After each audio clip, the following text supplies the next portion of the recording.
നിയമത്തിൻ്റെ കാര്യത്തിൽ ഞാൻ പറഞ്ഞില്ല, ഇപ്പോൾ ഇവിടെ തന്നെ പറഞ്ഞു, ഞാൻ ഒരുപാട് കേസുകളിൽ ഒരുപാട് പേരെ ശിക്ഷിച്ചിട്ടുണ്ട്.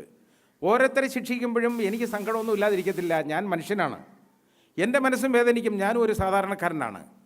പക്ഷേ എൻ്റെ മനസ്സ് വേദനിക്കുന്നതുകൊണ്ട് ഞാൻ ഒരുത്തിന് ഗുണം ചെയ്തു കഴിഞ്ഞാൽ അതെൻ്റെ വ്യക്തിപരമായ കാര്യമായിട്ട് മാറും. അത് പാടില്ല. കാരണം ഇവിടെ കൊല്ലപ്പെട്ടവൻ്റെ കാര്യം ഞാൻ ചിന്തിക്കണം, അവൻ്റെ ബന്ധുക്കളുടെ കാര്യം ഞാൻ ആലോചിക്കണം, ഈ കൊന്നവൻ്റെ കാര്യം ആലോചിക്കണം. ഒന്ന് നോക്കിക്കോളൂ, ഒരാൾ കൊല്ലപ്പെടുമ്പോൾ, നമ്മുടെ സമൂഹത്തിൽ ഒരാൾ കൊല്ലപ്പെടുമ്പോൾ നൂറുകണക്കിന് ആളുകളല്ലേ കൊല്ലപ്പെടുന്നത്. അവൻ്റെ അച്ഛൻ, അമ്മ, അവൻ്റെ ബന്ധുക്കൾ, അവരൊക്കെ ചിലവിന്, അവൻ്റെ കുഞ്ഞുങ്ങൾ, സഹോദരന്മാർ ഇവരെല്ലാം കഷ്ടപ്പെടുകയാണ്. അവരെല്ലാം മരിക്കുന്നതിന് തുല്യമല്ലേ. അപ്പോൾ ഇനി ചോദിക്കും, യവനെ ശിക്ഷിച്ചാലോ എന്ന്. അതുപോലെ തന്നെയാണ്, അതേ എഫക്റ്റാണ്.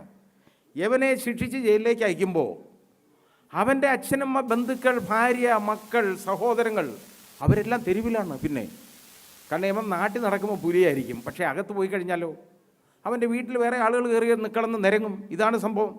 ഇത് നമുക്ക് ഒരുപാട് ഞാൻ ആ പ്രശ്നങ്ങൾ കണ്ടിട്ടുണ്ട്. വളരെ ദുരിതപൂർണമായ ഒരവസ്ഥയായിരുന്നു അതെന്ന് പറയാതിരിക്കാൻ നിവർത്തിയില്ല. കാരണം നമുക്ക് മനസ്സിന് ഒരുപാട് സങ്കടം വരും ഇതൊക്കെ കാണുമ്പോൾ. കാരണം പിന്നെ എനിക്ക് ഒരുപാട് എഴുത്തുകളും അവൻ്റെ വീട്ടിൽ നിന്നുള്ള ആളുകളൊക്കെ എഴുതും, അവരുടെ ബുദ്ധിമുട്ടാണ്. ഞാൻ അതിനൊക്കെ കഴിയുന്നിടത്തോളം നിവൃത്തി ഉണ്ടാക്കി കൊടുത്തിട്ടുണ്ട്. കഴിയുന്നിടത്തോളം നമുക്ക് ചെയ്യുന്നതിന് പരിധിയുണ്ട്, അത്രേ ചെയ്യാൻ പറ്റുള്ളൂ. പക്ഷേ നമ്മുടെ സമൂഹത്തിൽ എന്നിട്ടും ക്രൈം ഇല്ലാതാവുന്നുണ്ടോ? ഒരിക്കലും ഇല്ലല്ലോ. ക്രൈം വർദ്ധിച്ചുകൊണ്ടിരിക്കുന്ന, അല്ലാതെ ഒന്നും റേറ്റ് കുറയുന്നില്ലല്ലോ. അതാണ് പ്രശ്നം. ആളുകളുടെ മനസ്ഥിതി അതൊന്നും ശരിയാകുന്നില്ല. മനസ്സിൽ സ്നേഹം ഉണ്ടെങ്കിൽ ഇതൊന്നും വരുന്നില്ല. നമുക്ക് വേണ്ടത് ആ വികാരമാണ്.